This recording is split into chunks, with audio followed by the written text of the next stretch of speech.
let us begin. This is the last part. We are continuing as far as this chapter is concerned and this exercise is concerned.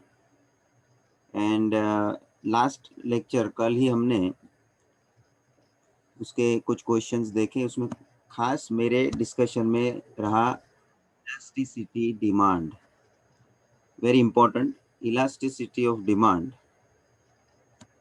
और आज भी रहे जो question बाकी के हैं उसमें भी कुछ इलास्टिसिटी के क्वेश्चंस रहेंगे तो अपन देख लेंगे.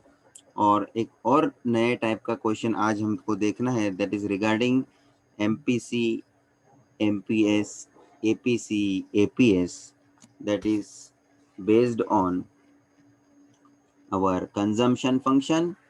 सो आज भी ये लेक्चर में कुछ नया आपको समझने मिलने वाला है. Let us continue with the question number. I am going to take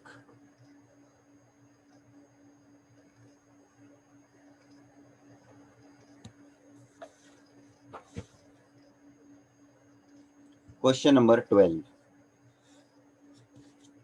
आज का पहला क्वेश्चन नंबर 12. चलिए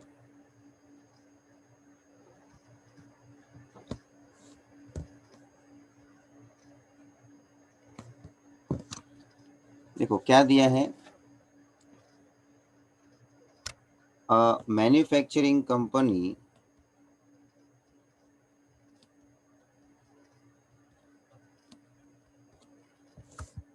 produces X item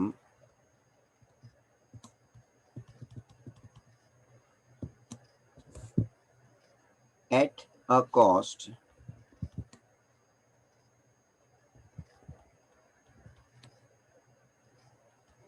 of rupees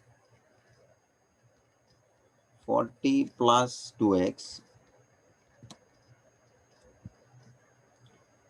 Their price is given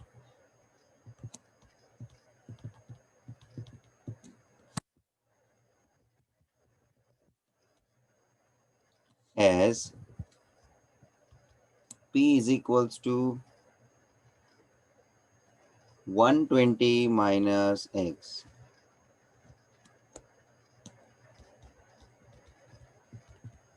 Find the value of X for which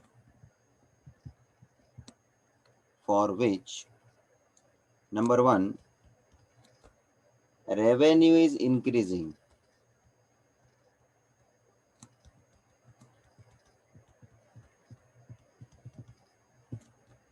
Number 2, profit is increasing.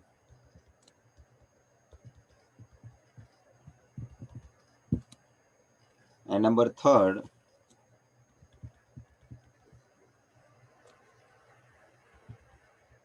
find elasticity of demand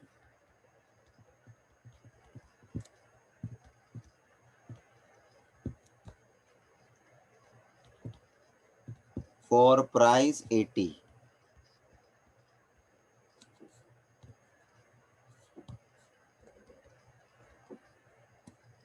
देखो 3 चीज अपने को एक साथ पूछा है और दिया क्या है हम जरा डिस्कस करते हैं.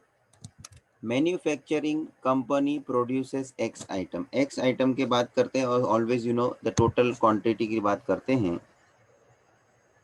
एंड उसका कॉस्ट दिया है और एक्स आइटम का कॉस्ट बोला ना, एक्स आइटम का कभी भी कॉस्ट बोला ना तो अपने को क्या मानने का, टोटल कॉस्ट. Total cost. ये सही है. खास ध्यान रखना कभी उन लोग टोटल शब्द नहीं बोलते हैं, उसके जगह एक्स नंबर ऑफ आइटम बोलते हैं तो भी टोटल ही है ना, क्योंकि टोटल कितनी आइटम प्रोड्यूस करेंगे ये मालूम नहीं है, टोटल जो भी होगी. और खास करके वो भी ध्यान देने का, कभी कभी उन लोग पर यूनिट का कॉस्ट देते हैं, मतलब एक का. तो उसमें फर्क हो जाता है। पर यूनिट का कॉस्ट एक बात हो जाती है और टोटल कॉस्ट एक दूसरी बात हो जाती है, इसलिए दोनों में डिफरेंस समझ में आना चाहिए। खास करके आने के समझ में तो आता है, बहुत से स्टूडेंट्स पढ़ते नहीं है इसलिए गाए गाए में मिस्टेक करते हैं। पता रहता है सब, कि तुम लोग भी कान खोल के सुन लेना। एग्जाम में या तो कभी भी आप खुद भी कर रहे हैं तो आप कभी मिस कर जाते, कुछ सिली मिस्टेक हो जाती है, उसका कारण ये रहता है कि बच्चे ध्यान नहीं दे रहे हैं या बच्चे बराबर से पढ़ नहीं रहे हैं। बाकी उनको मीनिंग पता होता है फिर भी वो मिस कर जाते हैं, क्योंकि वो बस इग्नोर हो गया फटाफट करने में या कुछ भी बोलो। तो ये ध्यान से पढ़ने का, अंडरलाइन करने का। तो ये आपको टोटल कॉस्ट दे दिया है। Their price is given as p is equals to 120 minus x। p, this is which price they are talking about? Selling price. Selling price. Find the value of x for which revenue is increasing, profit is increasing। ये दोनों के लिए अपने को उसका function चाहिए। Revenue increasing के हिसाब से रेवेन्यू फंक्शन चाहिए, प्रॉफिट इज इंक्रीजिंग के लिए प्रॉफिट फंक्शन चाहिए, और दोनों फंक्शन हमारे को ढूंढना पड़ेगा। शायद ऐसा क्वेश्चन आगे आया होगा, अपन ने किया भी है। फाइन। और तीसरा इंपॉर्टेंट यहाँ पे उन लोगों ने साथ में पूछ डाला है कि इलास्टिसिटी डिमांड भी निकाल लीजिए। लगे हाथ इलास्टिसिटी डिमांड भी निकाल लीजिए।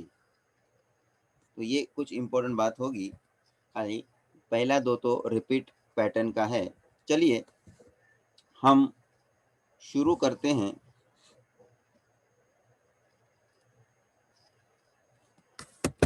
सॉल्यूशन में सबसे पहले गिवन लिखना है, take down total cost function. Total cost function that is c is equals to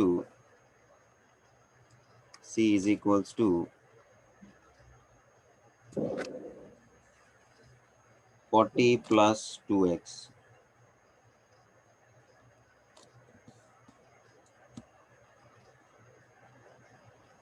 and p is equals to 120 minus x। Price दिया है ना ये, ठीक है। अब हमको टोटल रेवेन्यू फाइंड करने का है। तो बताइए टोटल रेवेन्यू का फंक्शन ढूंढने के लिए क्या फॉर्मूला यूज किया जाएगा? P into X. p into x। p into x.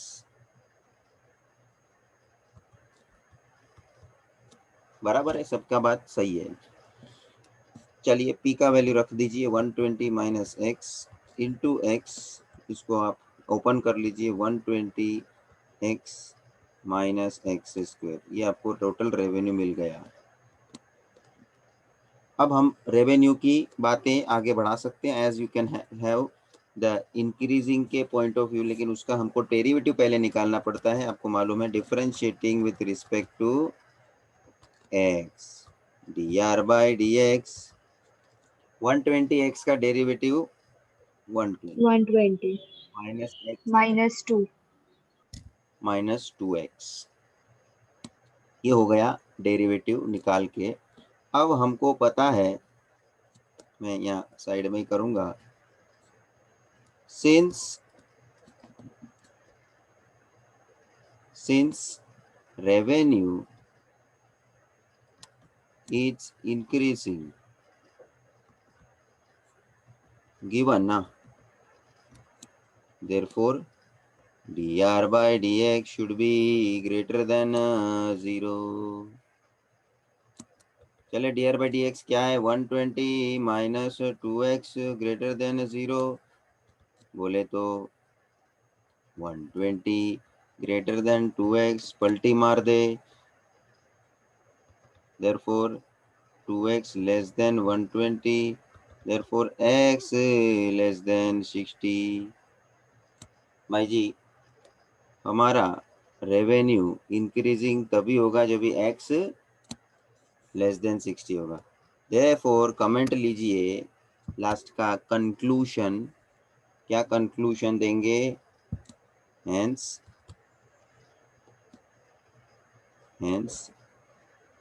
revenue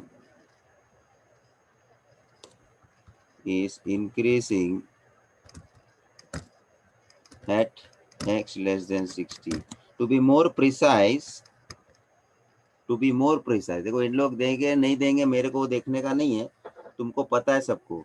this is the manufacturing of items, product, whatever you specifically say. Quantity is cannot be negative. Negative. therefore ये last में हमको ये थोड़ा बात इनको बता देने का, therefore x is going to be non-negative. That means lying between 0 and 60. लिखने का है तो लिखने का है रीजन, सिंस के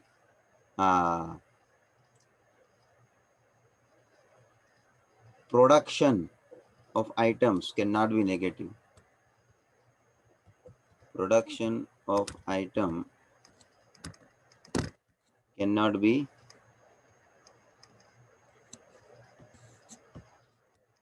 negative. देखो मैथमेटिक्स की भाषा होती है वो एक बात होती है, जिसके अंदर मैथ्स वो नहीं समझता कि हम जो सॉल्व कर रहे हैं उसमें ये प्रोडक्शन का चर्चा है या क्या है।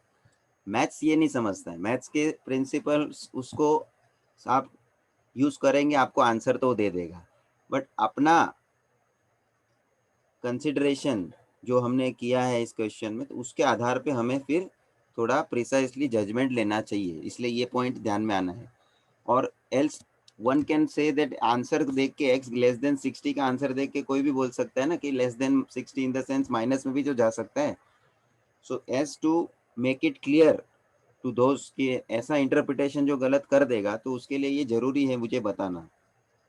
दो they are giving this way or not, I don't know, उन लोगों ने पीछे आंसर दिया हो नहीं दिया हो, but this must be disclosed, ये हमें दिखाना ज़रूरी है।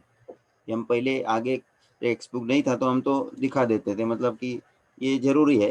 अभी उन लोगों ने जैसा आंसर छोड़ा है, ज़रूरी नहीं हमको उधर ही रुकने का। उन लोग क्लियर नहीं है तो क्या हमको क्लियर नहीं रहने का? क्या हमको हमारे एंड से क्लियर करने का है। चलिए, ये हो गया पहला part, revenue is increasing. Now we know we want to find out profit function, है ना? क्या मैं आगे बढ़ूं? इतना हो गया लिख के Yes, sir. एवरीबॉडी। चलिए, तो मैं नेक्स्ट पेज पे आता हूँ। सेकेंड नंबर देने का है तो दे दीजिए और चालू करिए। Total profit function, total profit function.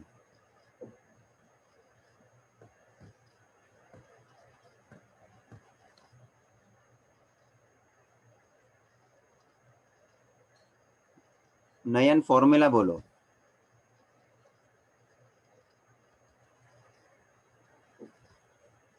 नयन,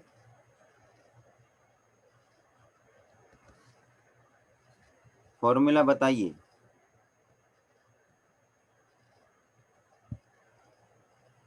देवांश्री,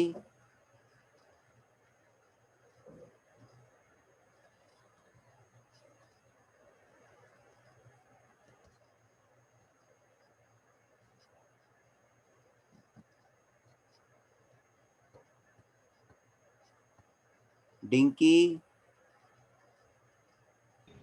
Yes, sir. फॉर्मूला बताओ टोटल प्रॉफिट फंक्शन का।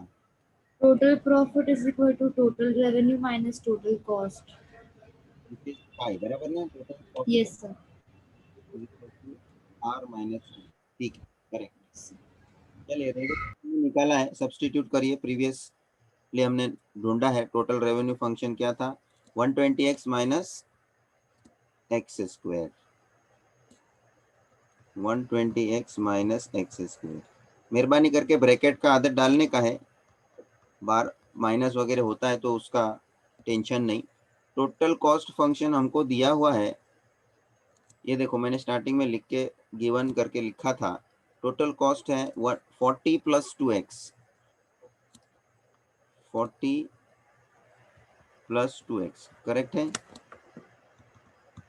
चलिए सो प्रॉफिट फंक्शन मुझे मालूम पड़ जाएगा 120x minus x square minus 40 minus 2x, therefore pi is equals to 120x minus 2x 118x minus x square minus 40। ठीक है, ये हमारा टोटल प्रॉफिट फंक्शन आ गया। नाउ प्रॉफिट के लिए उन्होंने बोला है इट इज इंक्रीजिंग, तो पहले इसका डेरिवेटिव निकालो, differentiating with respect to x, d pi by d x, d pi by d x 118x का 118 माइनस एक्स स्क्वायर का 2x और माइनस 40 का तो 0। चलिए सिंस प्रॉफिट इज इंक्रीजिंग, ये उन्होंने बोलेला है भाई, तो high D pi by d x should be greater than 0। आइए D pi by d x क्या निकालेला है, 118 minus 2x greater than 0।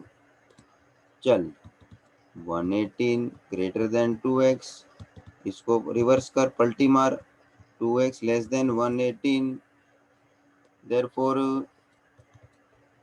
x less than 59, x less than 59। इसका मतलब होता है कि भाई जब आपका क्वांटिटी x का मतलब है क्वांटिटी लेस देन 59 होगा तभी प्रॉफिट मेरा इंक्रीजिंग होगा। Comment please. Hence profit is increasing at x less than 59, that is हम हमारे हिसाब से जाऊंगा 0 और 59 के बीच। आपको लगता है तो दोनों के लिए नोट करके लास्ट में रीजन एक साथ भी लिख सकते हैं, क्योंकि x की क्वांटिटी नेगेटिव नहीं हो सकती। ये रीजन या ये कमेंट हमको इसी के लिए नहीं लिखना है, आगे हमने कॉस्ट के लिए भी लिखा है, तो इसी कारण से मैं आपको बोलूंगा कि आप कॉमन भी लिखो तो भी ठीक है और अलग अलग दोनों के लिए लिखो तो भी ठीक है। ठीक है ना, x can not be negative as it is production of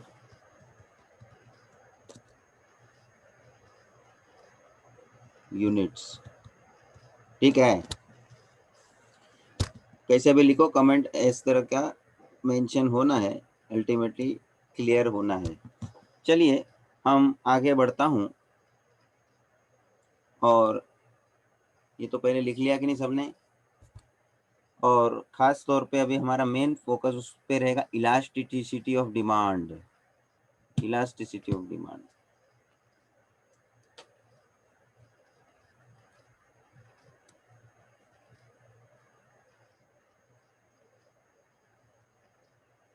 चलो मैं आगे बढ़ूं क्या? Yes sir. देखो क्वेश्चन में खास करके इसके अंदर हमको डिमांड फंक्शन दिया नहीं, अभी आपको थोड़ा यहाँ समझना पड़ेगा, सबका ध्यान बराबर से रखो, क्योंकि ये इलास्टिसिटी डिमांड का क्वेश्चन हो गया। इससे ऐसा मत मानना कि सर हमने लास्ट लेक्चर में वो इलास्टिसिटी के क्वेश्चन करें तो उसके जैसे ही निकल जाएगा।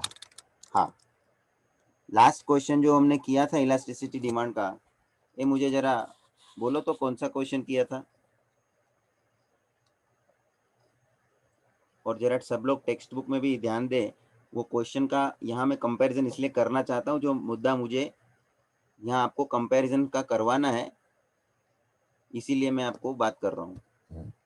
सर क्वेश्चन नंबर 7th में किया था और 10th भी दिया है, क्वेश्चन नंबर और 10th 7th और 10th। ओके, मतलब 7th तो वो रिलेशनशिप वाला था ना। हाँ सर। हाँ मैं प्योर क्वेश्चन बोल रहा हूँ इलास्टिसिटी 10th। टेन। अभी सभी स्टूडेंट समझना, आपके ध्यान में वो 10th क्वेश्चन है इलास्टिसिटी डिमांड का, क्योंकि आपने एक ही क्वेश्चन उसके हिसाब का किया है। और उसके लिए मैंने आपको बोला भी था कि whenever you are finding elasticity demand you must have demand function in front of you. तो उसमें तो सीधा सीधा हिसाब डिमांड फंक्शन का दे ही दिया था। अब मुझे बताएं इस क्वेश्चन में क्या आपको डिमांड फंक्शन दिया है?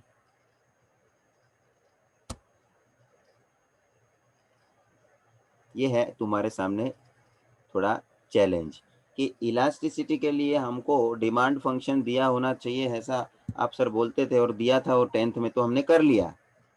बट इस क्वेश्चन के अंदर डिमांड फंक्शन हमको रेडी या नहीं है? नहीं है sir, we'll have to find. You have to be find. Hey, please, report. Sir ये फॉर्मूला से R equals to P into D. R तो रेवेन्यू का फॉर्मूला हो गया। रेवेन्यू तो हमने फंक्शन निकाल भी लिया ना इस क्वेश्चन में, देखो ना रेवेन्यू चाहिए था। हाँ सर, रेवेन्यू है, फिर प्राइस भी है, तो फिर D मिल जाएगा ना हम लोग को ऐसे। अच्छा, एक बात वापस, रेवेन्यू इज इक्वल टू नहीं, revenue is equal to d, ये दोनों फॉर्मूले में फर्क क्या था, कोई बताएगा? क्या सर? अल्फिया क्या पूछा मैंने, रिपीट कर।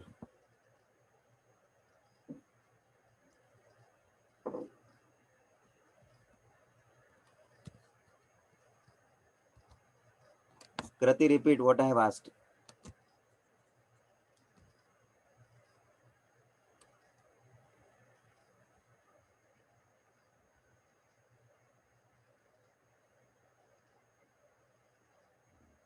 आर्या रिपीट, मैंने क्या पूछा? रेवेन्यू में P इंटू एक्स और P इंटू डी में डिफरेंस क्या है? बताओ देख।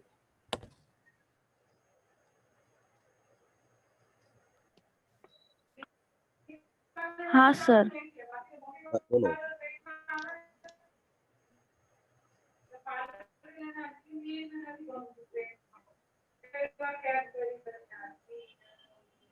हेलो हाँ बताओ, आई एम वेटिंग। सर, इतना कुछ डिफरेंस नहीं है, सिर्फ D मतलब क्वांटिटी डिमांडेड होता है और X मतलब क्वांटिटी सोल्ड होता है। राइट, लेकिन दोनों फॉर्मूला हमने रेवेन्यू का उसमें मैंने जब थियरी में कंपैरिजन करके बताया था, तो मैंने बताया था कि दोनों फॉर्मूला ऐसे तो रेवेन्यू का ही है और सेम ही है, हाँ सर, सेम है। लेकिन खाली हाँ सर, नोटेशन, सब लोग सुनना, सिर्फ नोटेशन का जो फर्क हुआ वो नोटेशन दिखने में फर्क आया है, लेकिन एक्चुअल में उसमें कोई फर्क नहीं था, क्योंकि whenever x we are representing, x represents quantity sold, और वही बात आ जाती है when you are selling quantity, that means that much quantity would be demanded.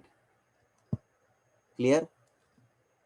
तो यस सर। जगह पे जब d यूज किया होगा तो वो d as a demand function के तौर पे हम यूज करके ले रहे हैं, बट उसके पीछे का ये क्वांटिटी सोल्ड या क्वांटिटी डिमांडेड का जो लॉजिक है वो एक ही जैसा है। फिलहाल तुम्हारे सामने मैंने प्रश्न ये रखा था कि डिमांड फंक्शन जो हमें चाहिए रहता है उसको फाइंड इलास्टिसिटी के लिए हमको करने के लिए जरूरी है। अब मुझे बताइए, डिमांड फंक्शन हम उसी को मान के चलेंगे जो d इज इक्वल टू करके दिया हो, जरूरी है क्या? नहीं। तो मुझे बताओ डिमांड फंक्शन, सब लोग समझना बराबर से, मैं जो पॉइंट रख रहा हूं तुम्हारे सामने। सो मुझे बताना demand function d is equal to के अलावा और क्या रिप्रेजेंट होके मैं बता सकता हूँ? x is function of equals to price. x is equal to price. Very good. हाँ, प्राइस जो लोग बोला, कौन लोग प्राइस बोल रहे हैं, वो प्राइस को तो यूज करके हम डिमांड फंक्शन बनाते हैं। हाँ अब जरा समझना सब लोग, प्राइस को तो हम यूज करके डिमांड फंक्शन बनाते हैं। मतलब price is which type of variable, मैंने एक शब्द वापरा है, बहुत सी बार वापरा है, कॉमन बातें हैं, प्राइस और क्वांटिटी डिमांडेड आपका इकोनॉमिक्स। इंडिपेंडेंट। हाँ Riya correct, is a independent variable. तो कोई भी डिपेंडेंट वेरिएबल, ये मैं जनरल बात बता रहा हूँ, तुम लोग को ये थियोरेटिकली भी नॉलेज में अच्छा रहेगा।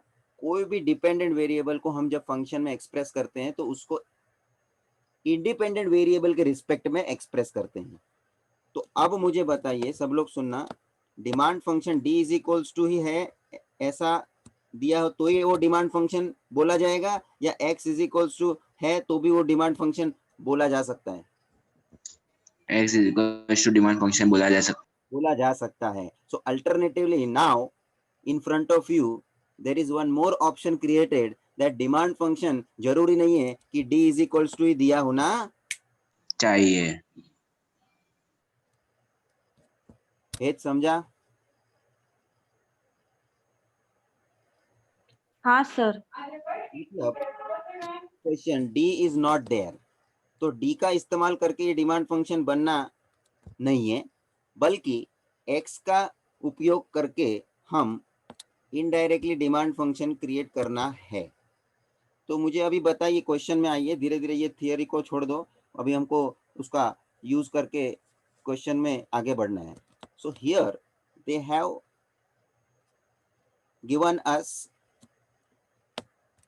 ये चाहिए तो बाजू में लिखते वगैरह रहना, जो भी आपको ऐसा इंडिकेशन से भी दिखता है तो आपको भी समझ में आना चाहिए कि व्हाट इज एग्जैक्टली एक्सप्लेन्ड। हमारे पास क्वेश्चन में p is equals to 120 minus x दिया है, ठीक है, और हमको x इज इक्वल्स टू चाहिए, बिकॉज ये प्राइस के अंदर ये जो x को एक्सप्रेस किया है वो x क्या है मेरा,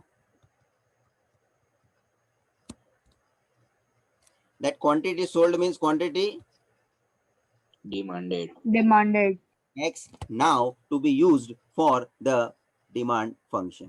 So demand function नाम से डिमांड के हिसाब से हम लोग d का अल्फाबेट दिमाग में लेके घूमेंगे ऐसा जरूरी मत मानना।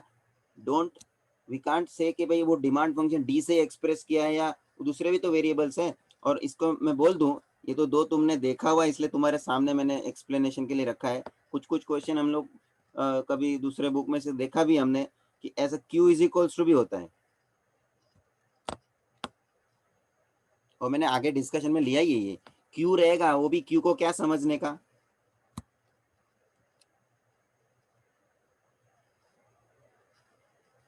बताओ? Quantity sold. Quantity sold. तो d quantity demanded या x quantity sold also called demanded, and q is also alphabet used for specifying its quantity.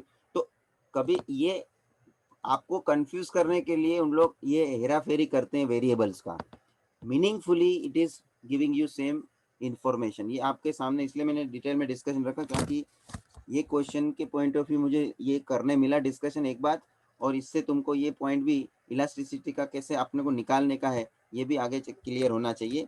तो जरूरी नहीं है कि इलास्टिसिटी डिमांड निकालने के लिए d इज इक्वल टू करके डिमांड फंक्शन इस तरह का ही दिया होगा। There may be this type of situation right now what we are solving.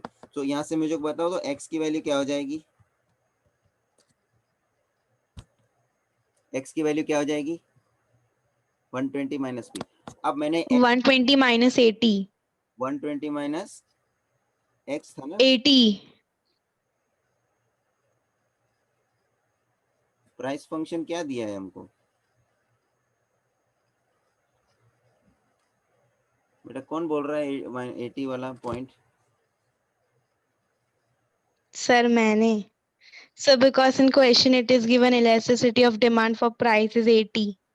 अरे ऐसा नहीं, अरे वो ठीक है, अच्छा दिया। अब वो 80 का प्राइस रखने वाली बात लास्ट में हम आएंगे, अभी मेरे को डिमांड फंक्शन चाहिए ना एटलीस्ट।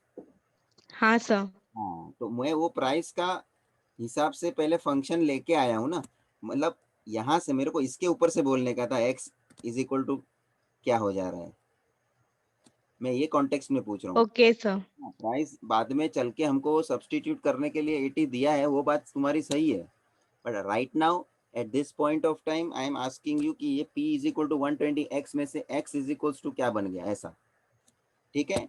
तो ये मेरा डिमांड फंक्शन जनरेट हो गया, x इज इक्वल्स टू, ये सबको बराबर से नोटिस हो रहा है, यहाँ तक क्लियर है सबको। तो अब मैं जैसे d इज इक्वल्स टू ऐसा होता था फंक्शन, उसी तरह से मेरे पास अभी क्या है, x इज इक्वल्स टू है। तो डिमांड फंक्शन का हम उपयोग इलास्टिसिटी ऑफ डिमांड फाइंड करने के लिए कर सकते हैं। और आपको सभी को मालूम है इलास्टिसिटी डिमांड का जो फॉर्मूला है, क्या है formula, minus P upon X into, Darshan बोलो तो इलास्टिसिटी डिमांड का फॉर्मूला क्या लिखा है मैंने?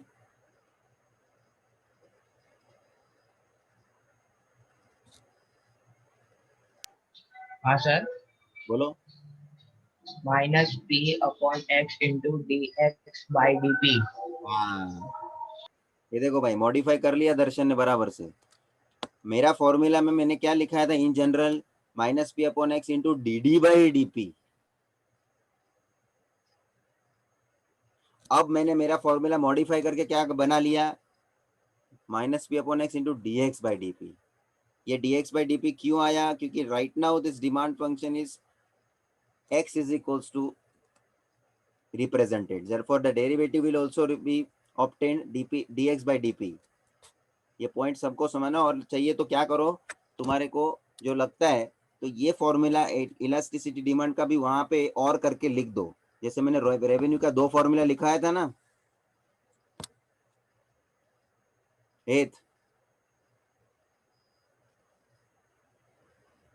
Yes sir. इसी तरह से इलास्टिसिटी डिमांड का भी दूसरा ये फॉर्मूला लिख डालो। ये कभी लिखा जाएगा, हाँ sir, demand function x is equals to करके हमको मिला है। दिया होगा था। चलिए, तो मेरा अभी डेरिवेटिव निकालने का प्रोसेस खत्म कर, differentiating with respect to p dx by dp, ए 120 का तो 0 माइनस p का -1।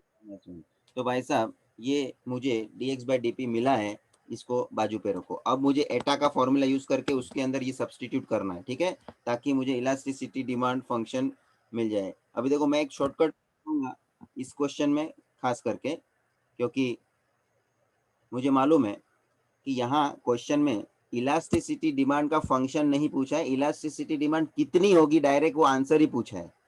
सो आई नीड नॉट वरी अब finding the function, I will direct substitute price and then I'll direct calculate to get the elasticity demand exact answer। तो मेरे को function लाके दिखाने की जरूरत नहीं है, इलास्टिसिटी डिमांड का फंक्शन का सिंप्लीफिकेशन पार्ट करके हमको उसका फाइनल स्टेप तक जाके दिखाना नहीं है, हम डायरेक्टली बीच में ही क्या कर देंगे, प्राइस का वैल्यू सब्सटीट्यूट कर देंगे। चलिए मैं नेक्स्ट पेज पे आता हूँ। Since eta is equals to minus p upon x into dx by dp। देखो मेरा फॉर्मूला मॉडिफाई हो गया, बराबर समझना। Hello sir. हाँ સર રિયા બોલે છે એને અંદર લો.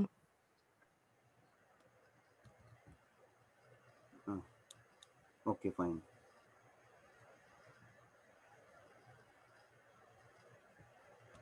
ओके चलिए, तो इसमें हम सब्सटीट्यूट कर देंगे eta is equals to minus P upon X, minus P upon X into ये D X by D P हमने निकाला है -1, वो हम सब्सटीट्यूट कर देंगे। तो ये ऐसे बोलने के लिए बहुत, अभी कोई D X by D P बड़ा कोई निकला नहीं था कि मेरे को इसमें सिंप्लीफाई करने की भी जरूरत पड़े, -1 का कोई मीनिंग बनता नहीं। सो मेरा एटा ये इलास्टिसिटी डिमांड फंक्शन ऐसे भी निकालने के लिए मैं ना बोल रहा था, मगर निकल ही गया, इसमें कोई था ही नहीं ना बात कैलकुलेशन की। तो क्या हो गई पी अपॉन एक्स। अब हम प्राइस इज इक्वल्स टू, जो आपको लेवल पूछा है ना कि भाई क्वेश्चन में बोला है कि भाई एट प्राइस 80, तो हम पी का जगह पे 80 रख दूंगा, 80, therefore eta at p is equals to 80 will be 80 upon x, 80 upon x. अब सुनिए, एक्स की वैल्यू भी हमारे पास है ना, एक्स की वैल्यू मतलब क्या, 120 माइनस पी। हाँ, डिमांड फंक्शन जैसा होता था, मैंने अब लास्ट उसमें पेज पे बताया, वैसे x इज इक्वल्स टू आपके पास है ना, so that also you need to substitute. तो भाई 80 upon x, that x you keep here, that is 120 minus p। तो मैं क्या करता हूँ, मैं इसके ऊपर ही थोड़ा सब्स्टिट्यूशन पहले खत्म कर देता हूँ, दैट विल बी बेटर इधर। So eta is equals to p upon, and जो प्राइस आया है तुम्हारा, दैट इज, अरे x आया है तुम्हारा 120 माइनस पी। तो क्या सब p के फॉर्मेट में आ गया, तो ये मेरा इलास्टिसिटी डिमांड फंक्शन बन गया। Now when price is equals to 80, therefore put p is equals to 80, so as to get elasticity of demand at price 80, it will be 80 upon 20 minus sir 120। 120, sorry, it is 120. 120 minus 80, that is going to be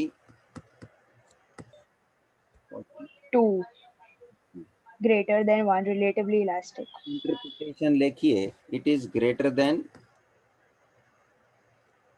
1, और आपका interpretation जो है उसके हिसाब से comment दीजिए, क्या comment आएगा that you write down.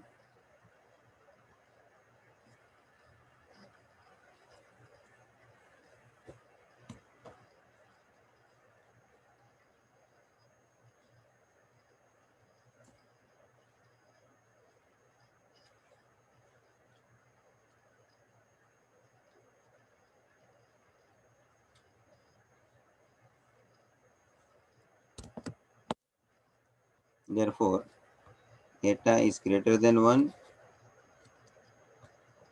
which means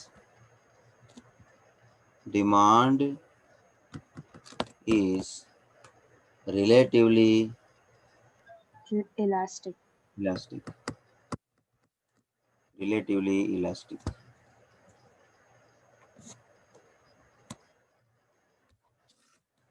तो ये बहुत इंपॉर्टेंट पॉइंट पे हमारा ये इलास्टिसिटी का ये डिस्कशन रहा, ये ध्यान रखना। ये बच्चे लोग खाली वो demand function D D D करके ही एक्सपेक्ट करके बैठते हैं, अरे ऐसा नहीं है। इस सिचुएशन को भी आप बराबर से ध्यान में लीजिए, ऐसा भी हो सकता है। चलिए, so with that this question is finished. इसमें कुछ पूछने का है तो बात करें, नितर मैं आगे बढ़ता हूँ। क्वेश्चन नंबर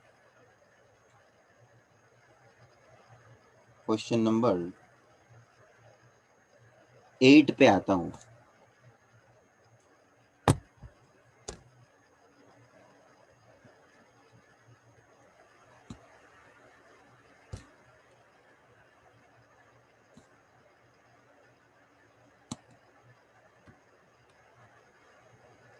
चलिए, क्या दिया है क्वेश्चन नंबर 8 में, the demand function is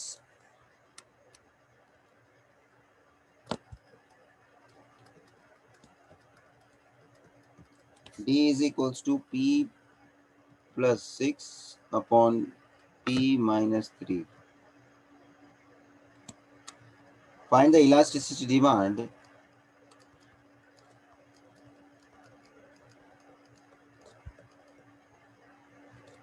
of demand at p is equals to 4. भाई जी, ये तो सीधा सीधा हिसाब है, डिमांड फंक्शन दिया है। चलिए फटाफट आगे बढ़ना है। Given d is equals to p plus 6 upon p minus 3। सबसे पहले डिमांड का डेरिवेटिव लेना पड़ेगा, बिकॉज नाउ यू नो एटा का जो फॉर्मूला बनना है minus P upon d into D D by D P, ये वाला बनना है, यस और नो। तो हमें d D by D p चाहिए, differentiating with respect to p, d D by D P ये डेरिवेटिव कैसे निकलेगा? U upon V. u by v rule, correct. तो न्यूमरेटर u है, डिनोमिनेटर v है, तो u बाई वी का rule apply करते हुए v as it is d by D p derivative of u minus, बाद में ब्रैकेट कीजिए, u as it is derivative of v whole upon v square. भाई rule क्या है? u बाई v का v as it is derivative of u, या d by d x नहीं d by D p आएगा, ध्यान रखना, because it is with respect to p. हमारा आदत रहता है वो डी बाई डी एक्स लिखने का, विथ रिस्पेक्ट टू एक्स चलता है ना, अब तक ज़्यादा बार वही किया है। वो डी बाई डी एक्स आदत से अपने को भी लिखने को नहीं होना चाहिए, ध्यान रख, रिस्पेक्ट टू पी है। So u v as it is derivative of u minus u as it is derivative of v, और बार में ब्रैकेट में माइनस के बाहर, ये ब्रैकेट इसलिए किया बाहर माइनस है, ये ध्यान रखने का। Therefore d D by D p, चलो p minus 3 as it is, derivative p plus 6, p का तो 1 प्लस 6 का 0, 1 माइनस p प्लस 6 और p माइनस 3 का भी 1। So ultimately p minus 3 whole square, नीचे ऐसा होल स्क्वायर एक्सपेंड करने की जरूरत नहीं है। तो भाई G D D by D P हमको मिल जाएगा। अभी बचा क्या है, तो कि इसके अंदर ये p माइनस 3 और p प्लस 6 ही मल्टी, ये है ना ब्रैकेट बचा है ना, तो ब्रैकेट ओपन हो जाएगा, p minus 3 minus p minus 6 upon p minus 3 whole square, that gives you p cancelled, minus 3 minus 6 minus 9 upon p minus 3 whole square, खत्म हो गया। ये आ गया मेरे को d D by D p, जिसकी ज़रूरत हमको इलास्टिसिटी डिमांड निकालने के लिए चाहिए। इधर हम सब्स्टिट्यूट करेगा, है ना, नेक्स्ट स्टेप में। चलिए अब हम एटा ढूंढने के लिए आगे बढ़ते हैं। इतना हो गया सबका लिख के? नहीं सर, 2 मिनट।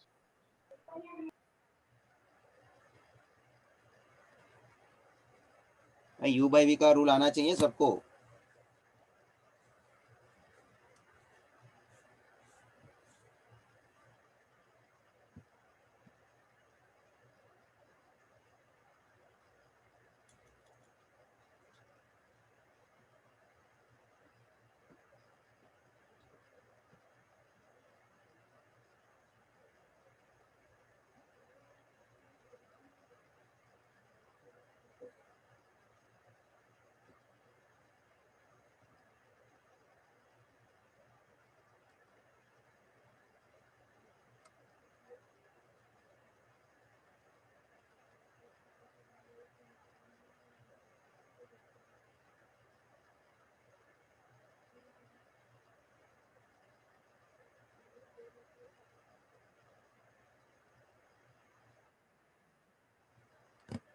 चलिए मैं आगे बढ़ता हूँ, जिन लोग का हो जाता है आगे बढ़ सकते हैं, ऐसा मैं इस समय तो अभी क्वेश्चन हो गया 10th जैसा मैं बोलता हूँ। तो चलिए, तो minus 9 upon p minus 3 whole square है ना, ये मेरे को d D by D p मिला है। Now elasticity of demand, elasticity of demand eta minus p upon d into D D by D p. तो अभी इलास्टिसिटी डिमांड हमको ढूंढना है, सब्स्टिट्यूट करेंगे हम, eta is equal to minus p upon d। अभी मैं एक काम करता हूँ, देखो तुमको डायरेक्टली फाइंड करवाता हूँ। ऊपर इलास्टिसिटी ऑफ डिमांड एट लिख के रखो, एट प्राइस क्या दिया है, प्राइस क्या दिया है, 4. 4 तो हम उसको ये साथ में सब्स्टिट्यूशन वगैरह सब एक साथ करने का विचार कर रहे हैं। हाँ, इसलिए डायरेक्टली करने में मेरे को ये थोड़ा तुमको भी सामने प्रेजेंटेशन में दिखाना है। आगे आगे मैंने क्वेश्चन 10th वाला जो दिखाया था उसमें पहला क्वेश्चन था, इसलिए मैंने पहला आराम से फंक्शन निकाला था पहला इलास्टिसिटी डिमांड का, फिर उसमें सब्स्टिट्यूट किया था। तो माइनस पी दैट इज -4, नीचे डी है तो डी डिमांड फंक्शन है, डिमांड फंक्शन हमको दिया हुआ है वो आप इधर सब्स्टिट्यूट करेंगे, p + 6 अपॉन p - 3, और उसमें भी p की वैल्यू क्या डालेगा तू 4, तो मैं डायरेक्टली लिखूं 4 + 6 अपॉन 4 - 3, यस और नो? Yes, sir. 4 + 6 अपॉन 4 - 3, और dd/dp तुमने जो निकाला है ये रहा -9 अपॉन p - 3 होल स्क्वायर, उसमें भी p की वैल्यू 4 डाल देना, तो -9 अपॉन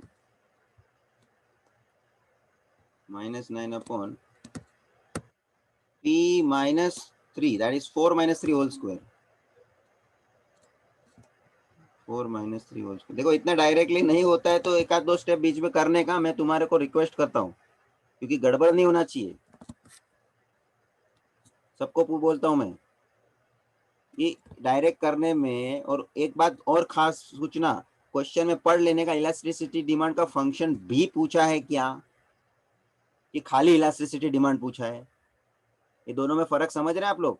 इलास्टिसिटी डिमांड का फंक्शन निकाल के बताना और उसमें से फिर इलास्टिसिटी डिमांड ढूंढना, और डायरेक्टली इलास्टिसिटी डिमांड ढूंढना, तो बीच में फंक्शन की जरूरत ऐसे तो होती है, लेकिन हम उसको कैलकुलेशन मतलब कि सिंप्लीफाई करके बताते नहीं, हम डायरेक्ट उसमें सब्स्टिट्यूट कर दिया, देख लो आपके सामने, दोनों में फर्क समझना। सो -4 × -9 + 36 अपॉन ये हो जाएगा 4 + 6 10 अपॉन और इंटू ये डिनोमिनेटर में 4 - 3 होल स्क्वायर मतलब 1 होल स्क्वायर, ये बचेगा, और फाइनली आपको आंसर मिलेगा 36 अपॉन 10,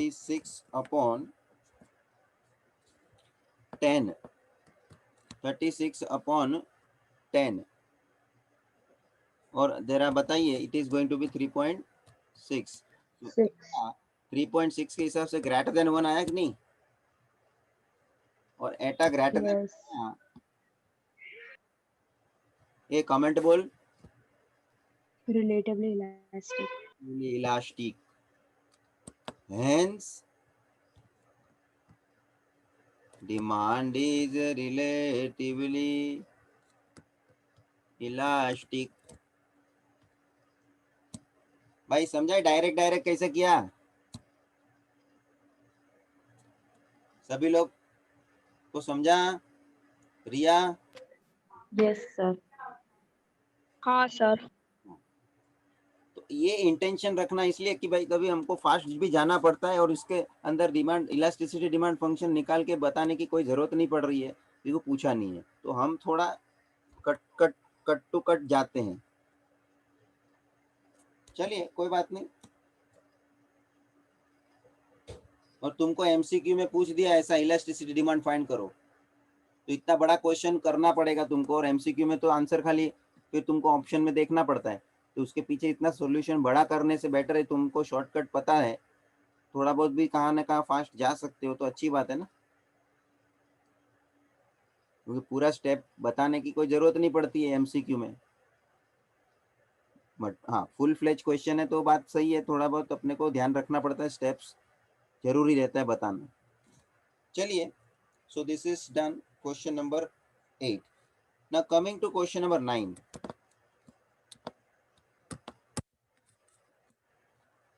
देखो अभी क्वेश्चन नंबर 9 में क्या फर्क है सब लोग को समझ में आना चाहिए। देखो क्या दिया है, फाइंड द प्राइस, देखो इससे सही पता चल जाएगा आपको, for the demand function d is equals to 2p + 3 upon 3p - 1 when elasticity of demand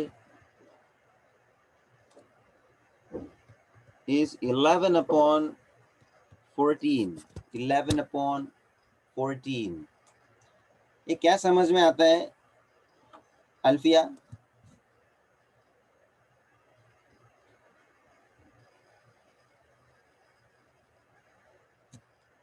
अक्षत?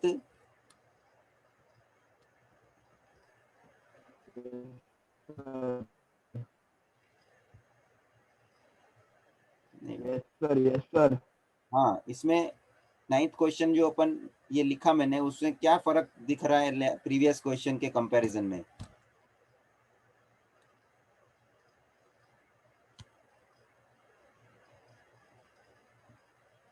क्रिश बताओ।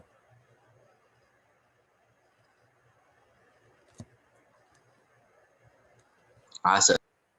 बताओ।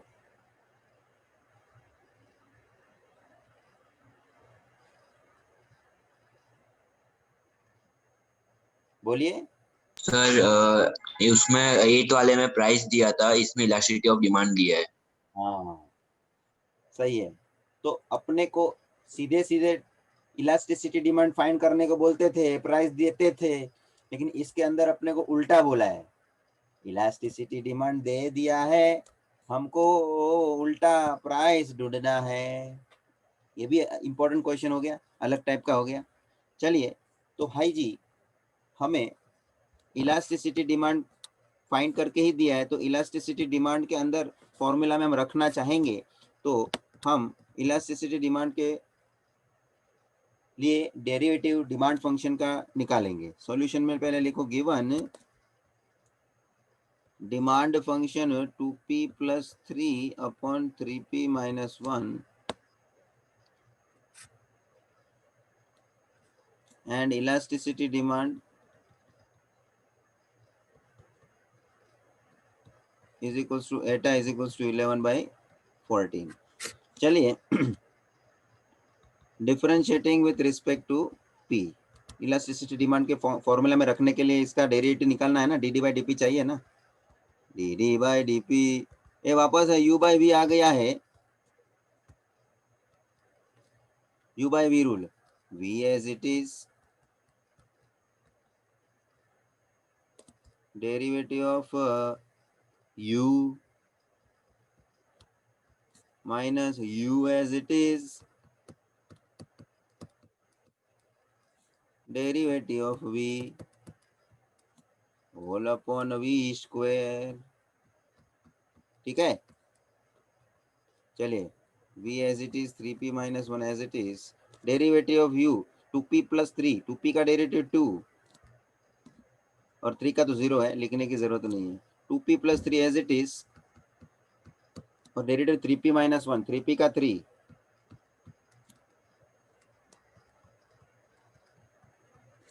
चले ऊपर एक्सपांड कर, 2 का मल्टीप्लिकेशन कर, इसमें 6p - 2 माइनस ब्रैकेट जारी रख, इसको भी मल्टीप्लाई कर 3 से, 6p + 9 upon 3p - 1 whole square. चले ब्रैकेट ओपन कर, न्यूमरेटर में 6p - 2 minus 6p - 9 whole upon 3p - 1 whole square. ये 6p कैंसिल है, देख, -2 - 9 बोलेगा तो -11 अपॉन 3p - 1 होल स्क्वायर। खत्म हो गई बात। यहाँ पे अपने को ये डेरिवेटिव dd/dp मिल चुका है, एक पड़ाव पार हो गया, dd/dp मिल गया, इलास्टिसिटी डिमांड के फॉर्मूला के लिए, सब्स्टिट्यूशन के लिए दरवाजा खुल गया, ये रख देंगे हम। चलिए, अब इलास्टिसिटी डिमांड के फॉर्मूला में आए क्या, लिख के हो गया इतना तीर्थ? हाँ सर, हो गया। गुड। नयन,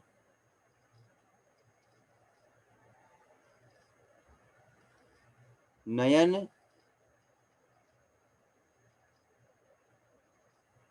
सौरभ, हाँ सर। हाँ हो गया लिख के? हाँ सर। Very good. चलो मैं आगे बढ़ना चाहूंगा। तो अब हम इलास्टिसिटी डिमांड के फॉर्मूला पे आते हैं। Now elasticity of demand, that is eta is equals to minus p upon d into dd by dp. चले एटा तो मेरे को क्वेश्चन में ही दिया है ना, कितना दिया है विधि? 11/14. 11/14. चलो सब्स्टिट्यूट करो 11/14 राइट हैंड साइड में। अच्छा पी तो ढूंढना है, प्राइस तो ढूंढने हैं, तो पी तो एज इट इज रहेगा अपॉन डी। बोले तो क्या तुम्हारा डी मतलब क्या? डिमांड फंक्शन है ना, तो पूरा का पूरा डी डिमांड फंक्शन उधर सब्स्टिट्यूट करो 2p + 3 2p + 3 अपॉन 2p - 1 है ना। और ए डी बाई डी तुमने निकाला है, वो यहाँ सब्स्टिट्यूट करें। डी बाई डी तुमने निकाला -11 upon 3p - 1 whole square, -11 upon 3p - 1 whole square. अब इसका सिंप्लीफिकेशन समझ के बराबर से करना, कैलकुलेशन में मिस्टेक नहीं होना चाहिए। सब लोग जरा यहाँ पे देखो पहले, 11/14 लेफ्ट हैंड साइड में एज इट इज रखो, ये -p इंटू ये -11 न्यूमरेटर से मल्टीप्लाई हो जाएगा, समझ में आता है? तो ये हो जाएगा पॉजिटिव 11p है ना, पॉजिटिव 11p हो जाएगा। अच्छा अपॉन में अब जरा गौर से देखो, ये 3p - 1 और ये 3p - 1 का होल स्क्वायर एक कैंसिल होगा कि नहीं होगा? सबको मालूम पड़ा? ये 3p - 1 ये डिनोमिनेटर का भी डिनोमिनेटर में है ना, ये वाला, और ये 3p - 1 डिनोमिनेटर में, तो इसके साथ एक 3p - 1 वाला ब्रैकेट कैंसिल हो जाएगा। तो बचा क्या है डिनोमिनेटर में? तो एक 2p + 3 का ब्रैकेट बचेगा और एक यहाँ पे 3p - 1 का ब्रैकेट बचेगा। सो 11/14 इज इक्वल्स टू, अच्छा दोनों साइड 11 भी कैंसिल करना तो कर डालो है ना, और राइट हैंड साइड में खाली p अपॉन में ये दोनों ब्रैकेट को आप एक्सपांड करो, 2p into 3p - 1 plus 3 into 3p - 1 1/14 p upon, open करो ब्रैकेट वगैरह, ये multiply, this is going to be 6p square minus 2p plus 9p - 3, therefore 1/14 is equals to p upon 6p square minus 2p plus 9p plus 7p - 3। भाई जी इधर उधर कर डालो, मतलब कि ये पूरे को लेफ्ट हैंड साइड ले लो, न्यूमरेटर में चला जाएगा 6p स्क्वायर प्लस 7p - 3, और ये 14 को उधर ले लो, राइट हैंड साइड न्यूमरेटर में जाएगा 14p। अब एक प्रकार से क्वाड्रेटिक इक्वेशन मिल जाएगा और उसके आधार पे p की वैल्यू ढूंढनी है। 6p स्क्वायर प्लस ये -7p आ जाएगा, plus 7p - 14p - 7p - 3 is equals to 0। यहाँ तक आया है, इसमें अपने को क्वाड्रेटिक का फैक्टर निकाल लेने का है। अभी देखो 6 और 3 का मल्टीप्लिकेशन करना पड़ेगा ना, कितना आएगा 18, 6 इंटू 3 18 का 2 पार्ट करने का, माइनस करने पे 9 2 9 and 2 अरे 9 - 2 करके 7 मिलता है। तो अभी मेरे को फैक्टर स्टार्ट करने का है, यहाँ बाजू में करता हूँ। तो 6p स्क्वायर माइनस 9p, और सेकंड मेरे को माइनस चाहिए, तो यहाँ पे plus 2p - 3 is equal to 0। पहले दो में से कॉमन क्या निकलेगा?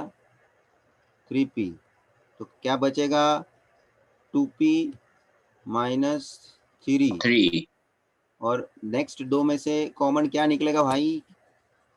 +1, nothing is there, +1 common, 2p - 3, दोनों ब्रैकेट सेम आ गए हैं, therefore 3p + 1 and 2p minus 3 is equals to 0, मतलब 3p plus 1 is equals to 0 और 2p minus 3 is equals to 0। इसके हिसाब से हमको अब p की वैल्यू मिल जानी है। तो भाई जी पहले में आएगा p is equal to minus 1/3 और दूसरे में आएगा p इज इक्वल्स टू 3/2। ए बोल भाई क्रिश, कौन सा वैल्यू p का लेना पड़ेगा? p is equal to 3/2। क्यों? सर नेगेटिव नहीं होता प्राइस। सही बात है। So now we have to conclude as price should be here p is equals to 3/2 as price cannot be negative। बात खत्म। तो ये क्वेश्चन बहुत ही इंपॉर्टेंट मान के मैं लेता हूं, क्योंकि इसमें अपने को उल्टा जाना पड़ा। उल्टा इन द सेंस प्राइस ढूंढना पड़ा। ऑलवेज हम लोग क्या करते थे, इलास्टिसिटी डिमांड निकालते थे, प्राइस देते थे, और ये क्वेश्चन में उन्होंने उल्टा कर दिया कि इलास्टिसिटी डिमांड दे दिया है और हमें प्राइस ढूंढना है। मतलब कि इलास्टिसिटी, पूरे क्वेश्चन का मैं एक समरी बोल दूं तो पूरे इसका इलास्टिसिटी डिमांड 11/14 होगा। वो कभी होगा? जब भी प्राइस 3/2 होगा, या आपको लिखना है तो 1.5 भी लिख सकते हैं।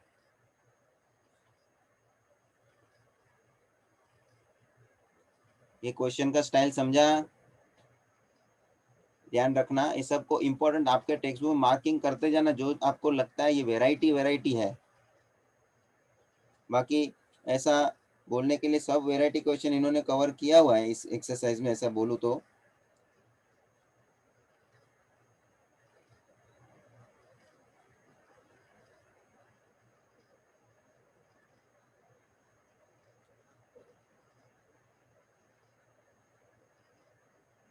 चलिए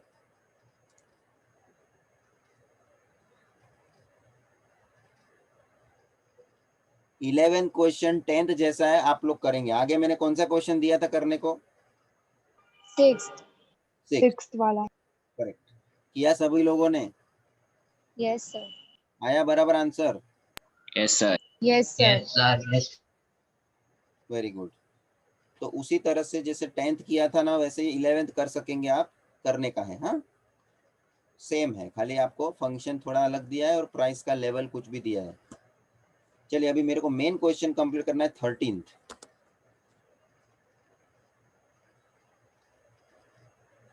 ये हो गया सबका लिख के, तो मैं 13th क्वेश्चन पे आगे बढ़ूंगा, जो बहुत ही इंपॉर्टेंट रहेगा। ये वो एक्सपेंडिचर कंजम्पशन फंक्शन के आधार पे हमें करना है। और उसके मेरे थियरी को आप देखेंगे तो उसमें से 4 चीज हमने निकाली थी। कौन सी 4 चीज क्रिश? क्या?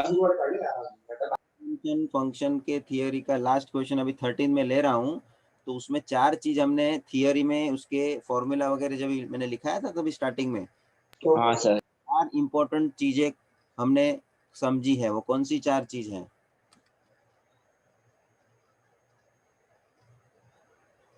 निकालो थियरी। उसमें क्या है अभी देख के बोलो, उसमें मगर परफेक्ट बताओ।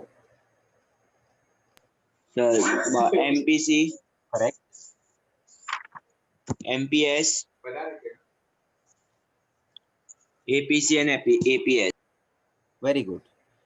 2 marginal, 2 average, average propensity to consume, average propensity to save, marginal propensity to consume, marginal propensity to save.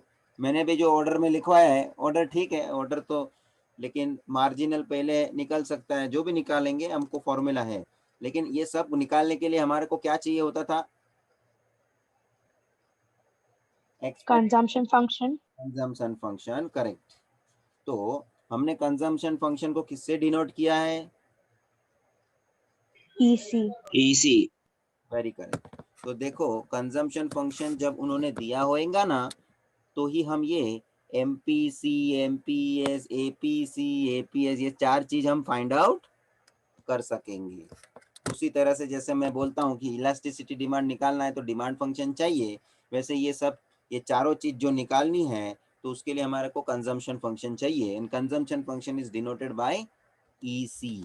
देखो question number 13, find MPC, MPS, APC, APS if the expenditure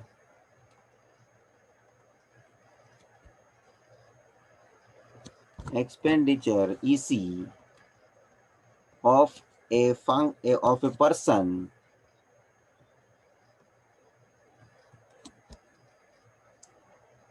with income I.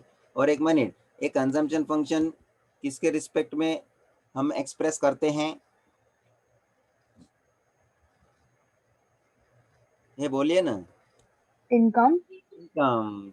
अरे consumption function, consumption हमारा किस पे निर्भर रखता है, income पे ना. बात थियोरिटिकली आपको ध्यान में लेनी पड़ेगी. तो मुद्दा वही है, consumption depending on income, income is independent variable.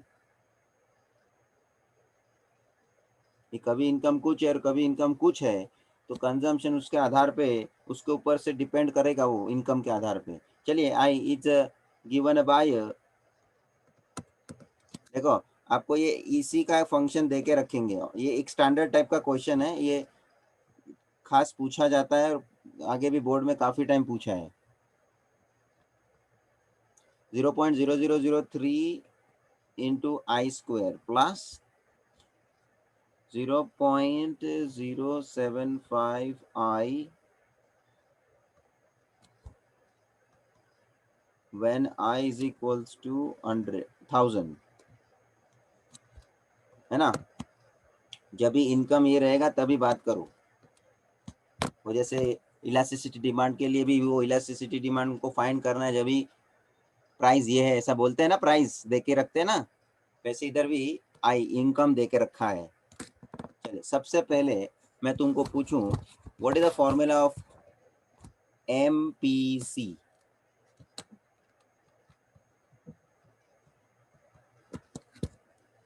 Derivative of consumption function. हाँ, d/dx ऑफ, या EC इनकम के रिस्पेक्ट में तो d/dx नहीं बोलने का, d/di बोलने का. आपको फॉर्मूला में लिखा दिखेगा d/di of our consumption function. So MPC we have written as d/di of EC. भाई जरा कंफर्म करना, आपकी थियरी में आपको भी याद आना चाहिए. ये सब सामने लिखा हुआ दिखेगा तो वो आपके ऊपर मेहरबानी हो जाएगी कि हाँ हमको समझ में आया सर, ये इस तरह से किया था हमने. और एक मिनट, मैंने कंजम्पशन फंक्शन जो लिखवाया था थियरी देख तो जरा क्रिश, क्या लिखवाया था. EC इज इक्वल्स टू,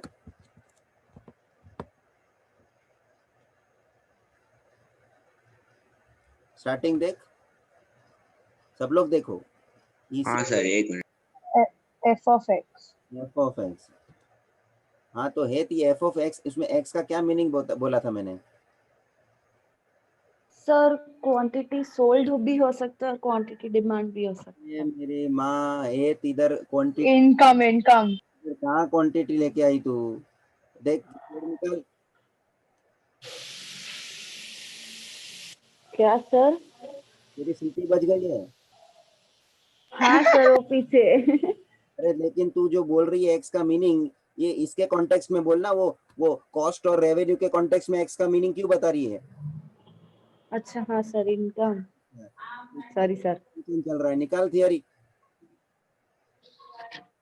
मैं इतना धीरे धीरे बता रहा हूँ, निकालो आपका थियरी, निकाल के आप भी चेक करो. तुरंत निकालना चाहिए ना, इतना स्लो में बोलता हूँ और इतना काम अपना धीरे धीरे हो रहा है. उधर बैठ के आप आराम से निकाल सकते हो ना. हाँ सर.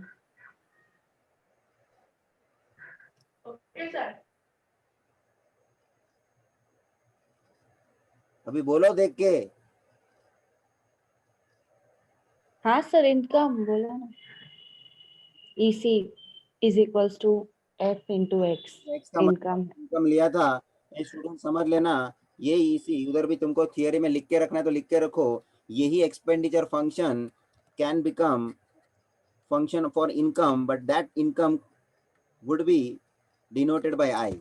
मतलब यहाँ पे आई या एक्स मीनिंग में सेम है, खाली नोटेशन में फर्क है। कभी कभी क्वेश्चन में इन लोग घुमा के ये पूरा ये एक्सपेंडिचर फंक्शन में जो दिया ना क्वेश्चन में, उन लोग उसको आई के टर्म में नहीं देते हैं, एक्स के टर्म में देते हैं, तो कंफ्यूज होने की जरूरत नहीं है। इन्होंने इधर बोला है इनकम आई है, तो एक्स होता तो उधर बोलना पड़ता उन लोगों की इनकम एक्स है। समझ रहा है? तो x can also be taken and considered as income, so as here they have taken as I as income. तो ये जरा नोटेशन से तुम लोग बराबर से रूबरू हो जाने का, कंफ्यूजन रहने देने का नहीं है। चलिए, तो मेरे को डेरिवेटिव निकालना है, D by D I expenditure function. Substitute करता हूँ मैं इधर 0.0003 आई स्क्वायर प्लस 0.75 आई। 0.0003 आई स्क्वायर का डेरिवेटिव बोल तो 0.0003 ब्रैकेट में 2 आई। अरे तो मल्टीप्लाई करके बोलना अभी। 0.006। हाँ बस खत्म हो गई बात, आई। और 0.75 आई का डेरिवेटिव 0.075। हाँ सॉरी 0.0 है, 0.75 है, 0.075 आई का डेरिवेटिव 0.075। ये भाई समझा सबको? ये डेरिवेटिव निकल गया। डेरिवेटिव निकल गया मतलब मेरे को क्या मिला? एमपीसी का फंक्शन मिला। अब मेरे को खाली फंक्शन नहीं चाहिए, उसकी वैल्यू चाहिए। तो when I is equals to 1000 बोला है ना? हाँ सर। इसमें रख दो। Therefore MPC at I is equals to 1000 is equals to 0.0006 into 1000 plus 0.075 is constant ही है। इसको सॉल्व करके आंसर ढूंढने का है। अभी देखो पॉइंट के बाद 4 जीरो होएगा जब मैं पॉइंट निकालूंगा, पॉइंट निकाल दूंगा तो, और अपना 3 जीरो है तो 0.6। हाँ जीरो डायरेक्ट होता है तो करो, नहीं तो मेरे को तुमको कंफ्यूज नहीं करने का है, या एक स्टेप ज्यादा कर लो। मैं कैसे करूंगा कि 6/10,000 हो जाएगा, और ये 1000 में से 3 जीरो उसका कैंसिल करने का, या डायरेक्ट होता है तो करो, मैं ना नहीं बोलता हूँ। 3 जीरो कट, तो ये 0.6 बचेगा। 0.6 प्लस 0.075 इसको ऐड कर लें तो क्या हो जाएगा? 0.675। ये आपका आंसर आ गया। किसका आंसर आया ये तुम्हारा?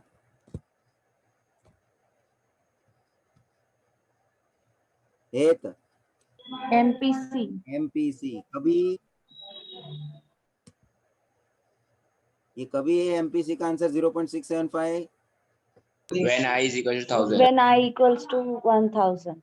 मतलब अलग अलग लोगों की इनकम के हिसाब से उनकी ये जो मार्जिनल प्रोपेंसिटी टू कंज्यूम करने की जो ताकत है वो अलग हो सकती है, क्योंकि जिसकी जैसी इनकम उसका उस तरह का अपना consumption.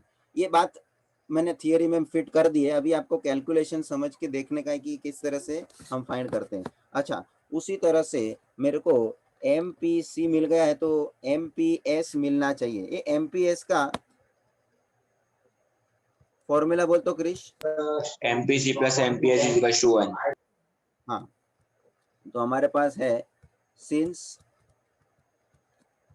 MPC plus MPS is equals to 1। ये हमने उसका प्रूफ करके भी दिखाया था ना, तो ये चीज आपको कंसिडर करके ये इसमें आपको एमपीसी की वैल्यू रख देनी है 0.675 plus MPS is equals to 1। Therefore, MPS is equals to 1 minus 0.675, which is 0.325। 0.325। भाई बराबर माइनस कर लेने का। हाँ, ओरली नहीं समझता है कभी तो ओरली हो सकता है तो करने का, मालूम नहीं पड़ता है तो सब्ट्रैक्शन दिखाने का है रफ में आपको करके, क्योंकि क्या होता है कंफर्म करके लीजिए, थोड़े के लिए गलत आंसर आएगा तो पूरा मार्क्स चला जाता है। इसलिए ये मेरा 2 हो गया, एमपीसी और एमपीएस। मार्जिनल के दोनों हो गए भाई साहब। अब मुझे आना है एपी सी और एपीएस पे। अब मुझे बताओ एवरेज प्रोपेंसिटी टू कंज्यूम का फॉर्मूला क्या था जरा। EC by I। बराबर है। तो हमें एवरेज करना है, एवरेज प्रोपेंसिटी टू कंज्यूम का जो फॉर्मूला है that is particularly consumption function जो है उसको डिवाइडेड बाय एक्स किया था, लेकिन अब यहाँ पे इनकम एक्स नहीं है, इनकम आई है, तो आई से हमें डिवाइड करना पड़ेगा। जरा एपीसी का फंक्शन निकाल लें। एक्सपेंडिचर फंक्शन क्या दिया है हमको, EC 0.003 I square 0.003 I square plus 0.075 I 0.075 I upon I. ए आई को स्प्लिट कर दूंगा तो दोनों में से आई कैंसिल हो जाएगा, एक हाँ सर। 0.03 आई प्लस 0.075 खत्म हो गई बात। ये मिल गया सर सर सर 0.0003 आउट से 000 है, यस 000 करो। ओके यस 0.0003 है correct, and here also do it 0.0003 बराबर है। तो भाई ये मिल गया मुझे एपीसी। अब एपीसी एक्चुअल में मुझे ढूंढना है when income is equals to 1000, डाल दो इसमें 1000 0.0003 इंटू 1000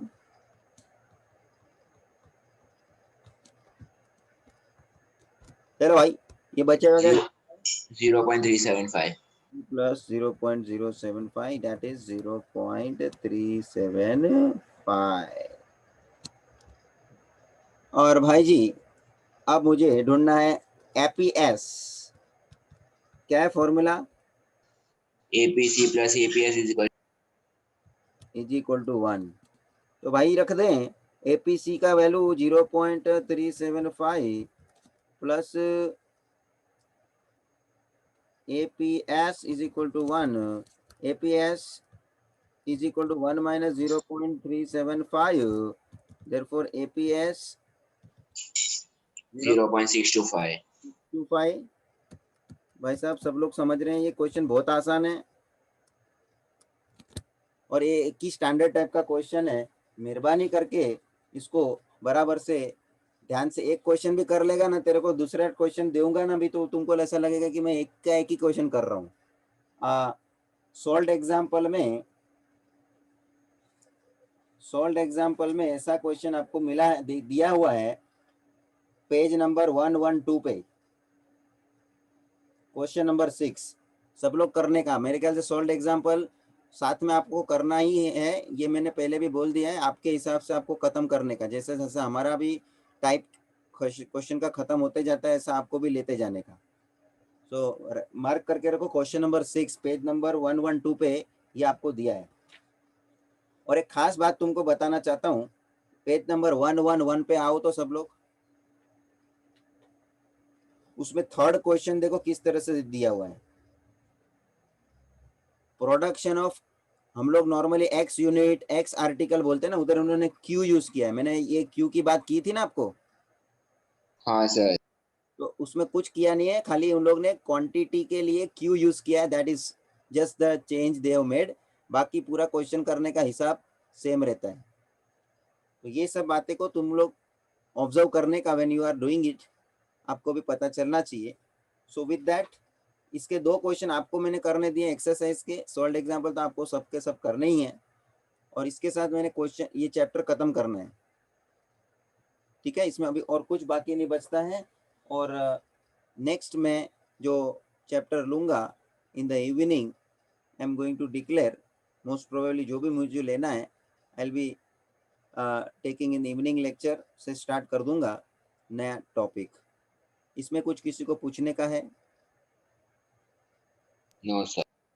बराबर प्रैक्टिस रखना, बहुत आसानी से होना चाहिए क्वेश्चंस, एकदम ही विदाउट एनी टेंशन, मगर उसके लिए प्रैक्टिस लगेगा। और शाम के लेक्चर को एब्सेंट नहीं रहे, नया टॉपिक शुरू हो जाएगा, इसलिए खास करके सबका प्रेजेंस होना ज़रूरी है। Thank you friends.